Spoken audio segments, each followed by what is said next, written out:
We're seeing each other a lot lately, lots of updates. Expect more of it. First, I just want to give a lot of credit to the NASA workforce and our partners that have been working really tirelessly through the Artemis campaign. It's really especially impressive work, and I know they're all feeling it after we had what was a near flawless Wet Dress 2 performance. That Artemis 2 is now back in the vehicle assembly building, which is imperfect. So we want to give you two sets of updates.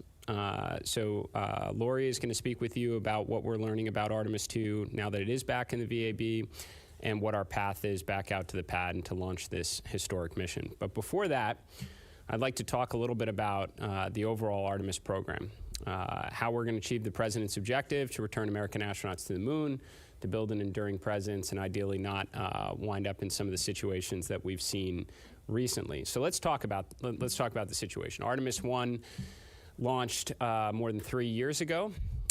We had helium leaks with Artemis 1. I'm sorry, we had hydrogen leaks with Artemis 1. We had helium flow issues with Artemis 1. Artemis 2 went out to the pad. Wet Dress 1, we had hydrogen leaks. And then after a second Wet Dress 2, where we made a lot of great progress, we wound up with helium flow issues. A lot of similarities between the two. And why is that essentially the case? Look, 3+ year launch cadence. I mean, Artemis 3 right now, as it's currently designed, won't fly for approximately another 3 years. So launching a rocket as important and as complex as SLS every 3 years is not a path to success. A component of that is when you are launching every 3 years, your skills atrophy. You lose muscle memory. We've got a lot of really talented folks that have been working hard on the Artemis 2 campaign, and you know, whether they're going to want to stick around for 3 more years after this mission is complete is a question mark. This is just not the right pathway forward. And I'd say also, when you are experiencing some of the same issues between launches, you're probably got to take a close look at your process for remediation. Are you truly getting the technical root cause, or are you getting close to it? So we've got issues with low flight rate. And I would say a great way to exacerbate that problem further is to start making changes to vehicle configuration. SLS is a very impressive vehicle. We don't want to turn every one of them into a work of art.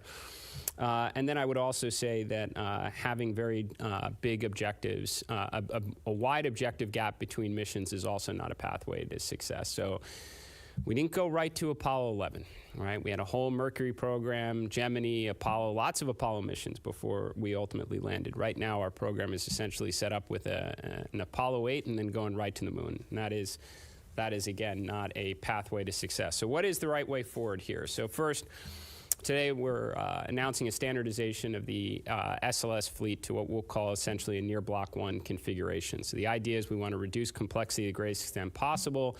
We want to accelerate manufacturing, pull in the hardware, and increase launch rate, which obviously has a direct safety consideration to it as well. You get into a good rhythm, launching great frequency, you get that muscle memory.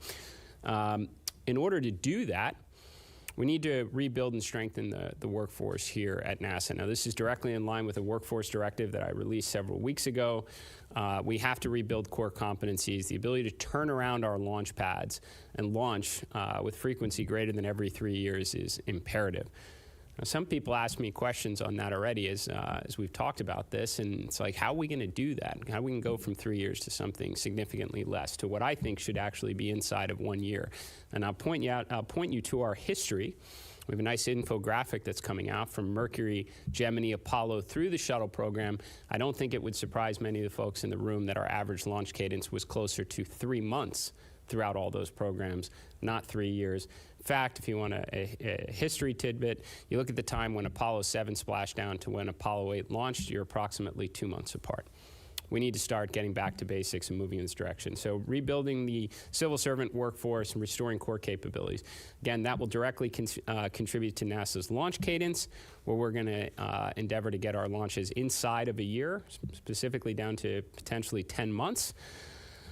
And then we are going to add missions. In fact, we're essentially going to pull in Artemis 3 to launch in 2027 with a revised mission profile. So Instead of going directly to a lunar landing, we will endeavor to rendezvous in low Earth orbit with one or both of our lunar landers, test out integrated operations between Orion and the landers, ECLSS systems, even to the extent possible, if we can get up development components of our XEVA suits to test out vehicle interfaces, even just getting an astronaut in a suit in microgravity, we can learn a lot with the idea that we should be learning. And take this information back to inform hardware development, whether it's in the landers or in the suits before Artemis 4, where we will attempt to land on the moon. We are also, as a component of the strategy, endeavoring to preserve up to 2 landing attempts in 2028. So if we get it inside of the 10-month turnaround time that we would like to see, Artemis 2 will launch on its historic mission in the weeks ahead. Artemis 3 will have its opportunity, if we can, by mid-2027, which sets us up for an early 28 and a late 28 opportunity. So that is the approach that we are taking at a very high level. I will tell you, we're not surprising our industry or our stakeholders at this press conference right now. We've been having these discussions for a long time. In fact, I give a lot of credit to NASA and its team. No one at NASA forgot their history books. They knew how to do this. They've had plans like this for a long time. Now we're putting it in action. We had a chance to have these discussions across all of our industry partners, all of the prime contractors on the SLS vehicle, both of our HLS landing providers. Everybody agrees this is the only way forward. And I'll say, had similar conversations with all our stakeholders in Congress, and they're fully behind NASA in this approach.